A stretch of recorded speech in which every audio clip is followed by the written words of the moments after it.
आप देख रहे हैं न्यूज नेशनल वर्ल्ड, खबर वहीं अंदाज नया। एक दिवसीय मीडिएशन प्रशिक्षण कार्यालय के शुभारंभ कार्यक्रम में माननीय न्यायाधीशपति विवेक रूसिया मध्य प्रदेश उच्च न्यायालय इंदौर खंडपीठ के प्रिंसिपल रजिस्ट्रार अजय प्रकाश मिश्रा एवं कलेक्टर आशीष सिंह ने न्यायाधिपति का कलेक्टर कार्यालय पहुंचने पर स्वागत किया।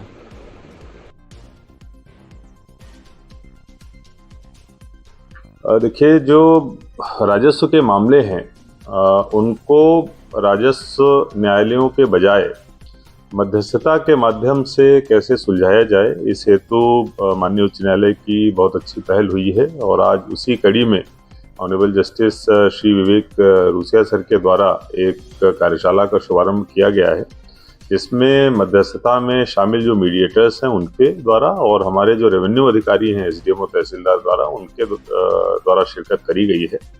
हमारा उद्देश्य यह है कि जो इस प्रकार के विवाद हैं जिनमें राजस्व न्यायालय आने की आवश्यकता होती है, फिर उनकी अपीलें होती हैं, वकीलों के द्वारा सुनवाई होती है, बहुत सारा समय और पैसा लोगों का लगता है, अगर उसके बजाय निःशुल्क तरीके से मीडिएटर्स के माध्यम से झगड़े का निपटारा हो जाए तो सभी के लिए बहुत सहूलियत होगी और हमारे राजस्व जो न्यायालय हैं उनके ऊपर से जो बर्डन है वो भी कम होगा।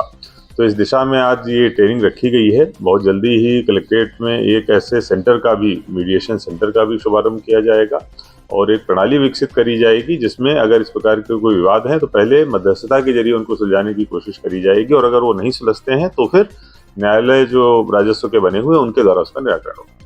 सर, इसमें आम लोगों को किस तरह से फायदा मिलेगा? और देखिए, आम लोगों को अभी जब न्यायालय वो जाते हैं तो निश्चित रूप से एक तो वकीलों की जो फीस है वो बहुत ज़्यादा देनी पड़ती है। इसके बाद फिर बहुत दिनों तक प्रकरण चलता है, उनको लगातार उसमें आना पड़ता है। फिर प्रकरण के निराकरण के बाद भी उसकी अपीलें लगातार चलती रहती हैं, तो कई सारे ऐसे केसेज हैं जिनमें 8 से 10 साल भी लग जाते हैं और निराकरण नहीं होता है। अगर मध्यस्थता के माध्यम से हम लोग जाएं तो समय की भी बचत होगी, पैसे की भी बचत होगी और प्लस एक जो अशांति की स्थिति उत्पन्न होती है विवाद की वजह से, झगड़े की वजह से, वो भी पूरी तरीके से बंद हो जाएगी। तो निश्चित रूप से इसका बहुत बड़ा फायदा लोगों को और समाज को प्राप्त हो सकता है। सर, कलेक्टर में सेंटर खुल गया